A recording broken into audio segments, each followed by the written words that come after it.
here with analysis is Fox News legal analyst himself, Gregg Jarrett.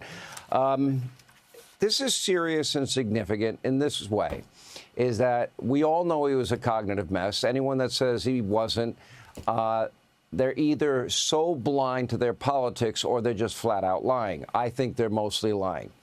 But putting that aside, then it raises the issue of the autopen and the pardons and the commutations and whether or not the New York Times is correct that he did not approve every one and he only set down criteria and standards, which in my view would render those commutations and pardons invalid. Thoughts?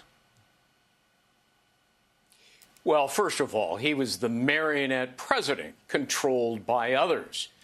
But the autopen scandal could escalate, and it could, Sean, as you point out, result in legal challenges to everything from executive orders to pardons and commutations that were issued by the thousands.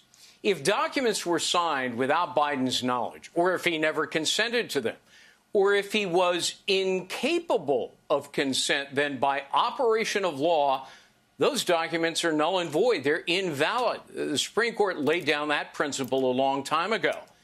And whomever authorized them or signed them could actually be criminally charged. It's called forgery and fraud.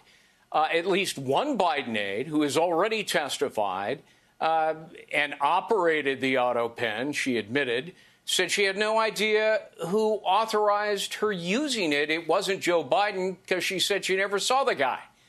And the president cannot delegate the decision-making to use the autopen. That's fundamental. So the question remains right now, did rogue actors commandeer that important device without authority? And it's beginning to look like the answer is yes. You know, Anita Dunn's account of Biden's mental condition is absurd in the face of all the evidence we've seen with our own eyes. An enfeebled president, lost, confused, sometimes incoherent, barely sentient. At meetings before the cabinet, he actually had to read cue cards written by somebody else. And then at fundraisers, they were scripted with a teleprompter. You know, they propped him up like a mannequin and they dragged him around like Weekend at Bernie's. And who can forget Obama grabbing Joe's arm to escort him off the stage with this bewildered look on his face? Who am I? Who are these people?